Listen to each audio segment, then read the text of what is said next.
മമ്മൂട്ടിയെ പോലെ ഇത്രയധികം പോപ്പുലറായ ഒരു നടന് എങ്ങനെ സാധിക്കുന്നു ഇതെല്ലാം? വൃത്തികെട്ട സിനിമയിൽ അഭിനയിക്കാൻ മാത്രമുള്ള ഒരു നടനായി മാറുകയാണ് മമ്മൂട്ടി. പാർവതി പറഞ്ഞപ്പോൾ ശരിയായില്ലേ? അതുകൊണ്ടല്ലേ ബ്രഹ്മയുഗത്തിൽ ഇത്തരമൊരു സീൻ മമ്മൂട്ടിക്ക് അഭിനയിക്കാൻ ധൈര്യമുണ്ടായത്. 18 വയസ്സ് മാത്രം തോന്നിക്കുന്ന ഒരു പെൺകുട്ടിയെയാണ് മമ്മൂട്ടി കെട്ടിപ്പിടിക്കുന്നതും മുമ്പ് വയ്ക്കുന്നതും. എന്ത് വൃത്തികെട്ട അഭിനയമാണ് അതിലും മമ്മൂട്ടി നടത്തിയത്. നമസ്കാരം. രാഹുൽ സദാശിവം സംവിധാനം ചെയ്ത മമ്മൂട്ടി ചിത്രം ബ്രഹ്മയുഗം തിയേറ്ററുകളിൽ നല്ല പ്രതികരണം നേടിക്കൊണ്ടിരിക്കുന്നു. കഥ തന്തുവാണെങ്കിലും അല്ലെങ്കിൽ ആ ഫിലിം മേക്കിംഗ് ആണെങ്കിലും ഒക്കെ തന്നെ ആ സിനിമയെക്കുറിച്ച് നല്ലത് മാത്രമാണ് പലരും പറയുന്നത്. മിക്ക റിവ്യൂവർമാരും ഇത് തന്നെയാണ് പറഞ്ഞുകൊണ്ടിരിക്കുന്നത്. പക്ഷേ അതിൽ നിന്നും വിഭിന്നമായി മമ്മൂട്ടിയെ രൂക്ഷമായി വിമർശിക്കുകയാണ് ആറാട്ട് എന്ന സിനിമയിലൂടെ താൻ സ്വയം പ്രഖ്യാപിത റിവ്യൂവർ എന്ന് പറയപ്പെടുന്ന, താനാണ് മലയാളത്തിലെ ആദ്യത്തെ റിവ്യൂവർ എന്നൊക്കെ പറഞ്ഞു നടക്കുന്ന സന്തോഷ് വർക്കി എന്ന ആറാട്ടൻ. അദ്ദേഹം പറയുന്നത് ആദ്യത്തെ കുറച്ച് ഭാഗമൊന്ന് കേട്ടു നോക്കാം.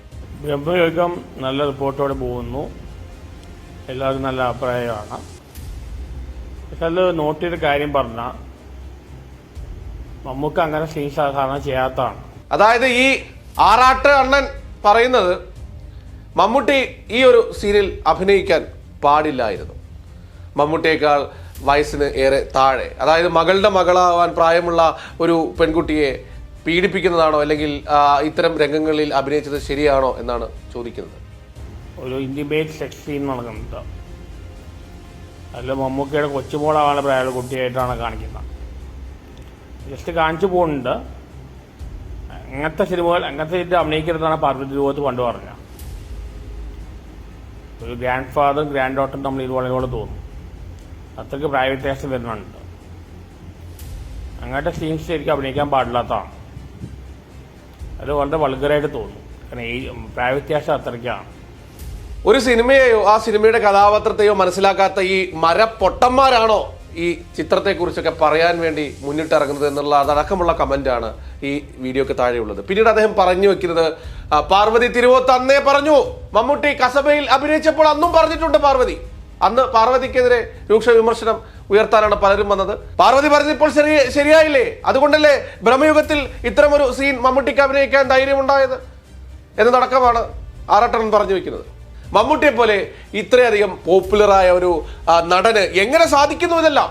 അദ്ദേഹം ഒരു സിനിമാ താരം മാത്രമല്ലല്ലോ, സാമൂഹ്യ പ്രതിബദ്ധതയുള്ള ഒരു മനുഷ്യൻ കൂടിയാണ് മമ്മൂട്ടി എന്ന് പറയുന്നത്. ഈ മമ്മൂട്ടിയാണോ ഇത്തരം വൃത്തികെട്ട സിനിമയിൽ അഭിനയിക്കാൻ മാത്രമുള്ള ഒരു നടനായി മാറുകയാണോ മമ്മൂട്ടി എന്ന ചോദ്യമല്ലേ ആറാട്ടൻ ഉന്നയിക്കുന്നത്. കാരണം മമ്മൂക്കിയെ പോലെ നടന്മാരെ അങ്ങനത്തെ സീൻസ് ചെയ്യാറില്ല. മോഹൻലാലൊക്കെയാണ് തന്മാത്രം ന്യൂഡായിട്ടുള്ള അഭിനയിച്ചത്.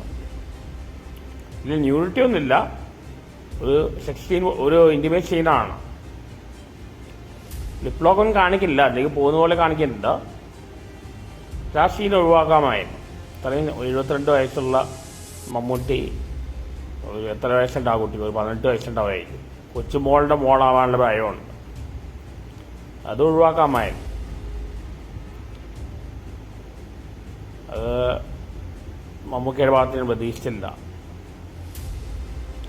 ആ ഒരു ഇന്റിമേറ്റ് സീൻ ഒഴിവാക്കാമായിരുന്നു. സാധാരണ നമുക്ക് അങ്ങനത്തെ സീൻസ് അഭിനയിക്കാറില്ല. അത്ര ഭയങ്കരമായിട്ടും കാണിക്കുന്നില്ല, പക്ഷെ അത് അങ്ങനെ സീനുണ്ടല്ലോ. അത് വേണമെങ്കിൽ എഡിറ്റ് ചെയ്ത് കളയാമായിരുന്നു. പക്ഷെ അങ്ങനെ എഡിറ്റ് ചെയ്ത് കളഞ്ഞാൽ കഥയെ ബാധിക്കും. അങ്ങനെ കുഴപ്പമുണ്ട്. ഇതൊക്കെയാണ് പാർവതി രൂപത്ത് അന്ന് മമ്മൂക്ക് അന്ന് കസബയെക്കുറിച്ച് പുള്ളിക്കാരി പറഞ്ഞത്. ഇത്രയും സീനിയർ ആർട്ടിസ്റ്റുകൾക്ക് സോഷ്യൽ റെസ്പോൺസിബിലിറ്റി വേണം. എന്തായാലും സന്തോഷ് വർക്കി ഒന്ന് മനസ്സിലാക്കേണ്ടതുണ്ട്. ഈ സിനിമ ബ്രഹ്മയുഗം എന്ന സിനിമ വളരെയധികം പ്രേക്ഷക പ്രീതി നേടിക്കൊണ്ടിരിക്കുകയാണ്. ആ സിനിമയുടെ മേക്കിംഗ് തന്നെ അതിൻ്റെ ഏറ്റവും വലിയ ഉദാഹരണമാണ്. ഒരു സിനിമയായി കാണാതെ ആ സിനിമയെ മറ്റൊരു തരത്തിലേക്ക് കൊണ്ടുപോകുന്ന ചില സ്വഭാവ പ്രശ്നങ്ങൾ. എല്ലാ റിവ്യൂവർമാരും അങ്ങനെയല്ല എന്ന് വേണം പറയാൻ. പ്രത്യേകിച്ച് പല റിവ്യൂകൾ നമ്മൾ കണ്ടിട്ടുണ്ട്. ഈ റിവ്യൂ ബോംബിംഗ് തടസ്സം അല്ലെങ്കിൽ റിവ്യൂ ബോംബിംഗ് ഒഴിവാക്കാൻ വേണ്ടിയുള്ള നടപടിയെടുക്കാൻ കോടതി സഹായിക്കണമെന്ന് ആവശ്യപ്പെട്ട് സിനിമാ പ്രവർത്തകരൊക്കെ പോയ സമയത്തും അന്നും പല റിവ്യൂവർമാരും അവരുടെ കാര്യങ്ങൾ വ്യക്തമാക്കിയിരുന്നു. പക്ഷേ ഒരു റിവ്യൂവർ, ഒരു നിരൂപകൻ എന്ന രീതിയിലേക്ക് അങ്ങനെ പോലും കാണാൻ സാധിക്കാത്ത ഒരു മനുഷ്യൻ ഈ മനുഷ്യരാണ് മമ്മൂട്ടിയെ പോലെയുള്ള ഒരു അതുല്യ പ്രതിഭ അഭിനയിച്ച ഒരു സിനിമയെക്കുറിച്ച്, പ്രത്യേകിച്ച് വളരെ നന്നായി ഓടിക്കൊണ്ടിരിക്കുന്ന ഒരു സിനിമയെക്കുറിച്ച് ഈ പറയുന്നത്. ഇത് പറയാൻ ഈ ആറാട്ടണ്ണൻ ആരാ? ഇയാളാണോ സിനിമ കണ്ടുപിടിച്ച അപ്പോസ്തലൻ എന്നൊക്കെയാണ് പലരും ചോദിക്കുന്നത്. അദ്ദേഹത്തിന്റെ ആ വീഡിയോയ്ക്ക് താഴെ വന്ന കമന്റുകൾ നമുക്ക് ചിലപ്പോൾ വായിക്കാൻ വേണ്ടി സാധിക്കില്ല. അൺപാർലമെന്ററി എന്നൊന്നും പറഞ്ഞ് നമുക്ക് ഒഴിവാക്കാൻ വേണ്ടി സാധിക്കില്ല. കാരണം അതിനേക്കാൾ പുളിച്ച തെറിയാണ് പറയുന്നത്. അപ്പോൾ ഇത്തരം സിനിമകൾ, നല്ല സിനിമകളും കഥാപാത്രങ്ങളും ഒക്കെ വരുമ്പോൾ അതിനകത്ത് മമ്മൂട്ടി മാത്രമല്ല, അർജുൻ അശോകൻ, സിദ്ധാർത്ഥ് ഭരതൻ അടക്കമുള്ളവർ വലിയ രീതിയിലുള്ള അഭിനയമാണ് അവർ കാഴ്ചവെച്ചിരിക്കുന്നത്. അവരുടെ കരിയറിലെ തന്നെ ഏറ്റവും മികച്ച സിനിമയാണെന്ന് സ്വന്തം അച്ഛനായ ഹരിശ്രീ അശോകൻ പോലും നിറ കണ്ടുകൊള്ളെങ്കിൽ അത്രയും സന്തോഷത്തോടെയാണ് അദ്ദേഹം ഒക്കെ പ്രതികരിച്ചത്. മമ്മൂട്ടിയെ പോലെ ഒരു അഭിനയ പാഠവം അല്ലെങ്കിൽ അത്രയും വർഷത്തെ എക്സ്പീരിയൻസ് ഉള്ള ഒരു അഭിനയ നേതാവിൻ്റെ കൂടെ അഭിനയിക്കാൻ വേണ്ടി സാധിക്കുക, അതും ഈ സിനിമയുടെ കഥയാണ്. അത് ആ സിനിമയുടെ കഥയെ പുറത്തേക്ക് വിടുന്ന രീതിയിലേക്ക് പോകാത്തത് കൊണ്ടാണ് ആ കഥാപാത്രത്തെക്കുറിച്ച് പോലും ഞാനിവിടെ സൂചിപ്പിക്കാത്തത്. അതായത് മമ്മൂട്ടിയും ഒരു സ്ത്രീ കഥാപാത്രം, ഏതാണ്ട് പ്രായം കുറഞ്ഞ, ഈ ആറാട്ടണ്ണൻ സൂചിപ്പിച്ച പോലെ ഒരു പ്രായം കുറഞ്ഞ 18 വയസ്സ് മാത്രം തോന്നിക്കുന്ന ഒരു പെൺകുട്ടിയെയാണ് മമ്മൂട്ടി കെട്ടിപ്പിടിക്കുന്നതും ഉമ്മ വയ്ക്കുന്നതും, അല്ലെങ്കിൽ ഒരു ഇന്റിമേറ്റ് സെക്സ് സീൻ എന്ന് വേണമെങ്കിൽ പറയാൻ വേണ്ടി സാധിക്കും. എന്നാൽ അത്രത്തോളം മലയാള സിനിമയാണ് അത്രത്തോളം റിവീൽ ചെയ്യാത്ത രീതിയിൽ, അല്ലെങ്കിൽ ആളുകൾക്ക് കാണാത്ത രീതിയിൽ, എന്നാൽ എന്തോ ഒന്ന് സംഭവിക്കുന്നു എന്ന് തോന്നുന്ന രീതിയിലുള്ള ഒരു കഥാപാത്രം, ആ ഒരു സാഹചര്യം, അത്തരത്തിലൊരു ഇന്റിമേറ്റ് സെക്സ് സീൻ അവിടെ നടക്കുന്നു. പക്ഷെ ആ സീനിൽ അഭിനയിക്കുന്നത് കൊണ്ട് എന്താണ് ആറാട്ടണ്ണന്റെ പ്രശ്നം? ആരാണ് ഈ ആറാട്ടണ്ണൻ? എത്രയോ നടിമാരുടെ പിന്നാലെ നടന്ന് തനിക്ക് ഇഷ്ടമാണെന്നും തന്നെ കല്യാണം കഴിക്കുമോ എന്ന് ചോദിച്ച് നടിമാരെ ശല്യപ്പെടുത്തുകയും കാണുമ്പോൾ കാണുന്ന ആളുകളെല്ലാം തന്നെ ക്രഷാണ്. അദ്ദേഹത്തിന്റെ ക്രഷ് വെച്ച് നോക്കുകയാണെങ്കിൽ വേറെ എന്തോ തലയ്ക്ക് അസുഖമുണ്ട് എന്നൊക്കെയാണ് പലരും പറയുന്നത്. അത്തരം ആക്ഷേപവും അദ്ദേഹത്തിന്റെ കമന്റ് ബോക്സിന്റെ അടിയിൽ ഉണ്ട്. എന്തായാലും ഈ സിനിമ അത്രത്തോളം കലാമൂല്യമുള്ള ഒരു സിനിമ എന്ന് തന്നെ പറയാൻ വേണ്ടി സാധിക്കും. അതുകൊണ്ട് തന്നെയാണ് നല്ല അഭിപ്രായങ്ങളും ഈ സിനിമയ്ക്ക് വേണ്ടി വരുന്നത്. ഈ അടുത്ത ദിവസമൊന്നും ഇനി ആ സിനിമയ്ക്ക് ടിക്കറ്റ് കിട്ടുമോ എന്ന് പോലും നമുക്കറിയില്ല. പക്ഷേ ഇത്തരം റിവ്യൂ ബോംബിങ്, ഇതിനെ ആ പടത്തിനെതിരായല്ല താൻ പറയുന്നത് എന്നൊക്കെ അവകാശവാദം ഈ സന്തോഷ് വർക്കി ഉന്നയിക്കുന്നുണ്ട്. എങ്കിൽ പോലും പടമൊക്കെ നന്നായി. അതായത് ഒരാളെ തന്തയ്ക്ക് വിളിച്ച് അവസാനം സോറി എന്ന് പറയുന്ന പോലെ കുറെ എന്തൊക്കെയോ വിളിച്ചു പറഞ്ഞ് മമ്മൂട്ടി എന്ന താരത്തെ അധിക്ഷേപിച്ചതിന് ശേഷം അവസാനം സിനിമ എന്തായാലും കൊള്ളാൻ നന്നായിട്ടുണ്ട് എന്ന് പറയുന്ന രീതിയാണ് ഇദ്ദേഹം തുടർന്നു പോകുന്നത്. ആ വീഡിയോ സമൂഹ മാധ്യമങ്ങളിൽ ഇപ്പോൾ വൈറലാണ്. ആ വീഡിയോയ്ക്കെതിരെ നിരവധി പേരാണ് ഇതുമായി ബന്ധപ്പെട്ടുകൊണ്ട് രംഗത്തെത്തിയിരിക്കുന്നത്. അത്തരത്തിൽ ഇദ്ദേഹം എന്തർത്ഥത്തിലാണ് മമ്മൂട്ടിക്കെതിരെ രംഗത്തെത്തുന്നത്? വെറും കേവലം ഫാൻസുകാർ മാത്രമല്ല മമ്മൂട്ടിക്ക് പിന്നാലെ ഉള്ളത് എന്ന് നമുക്കറിയാം. ഫാൻസ് അല്ലാത്ത ആളുകളുണ്ട്.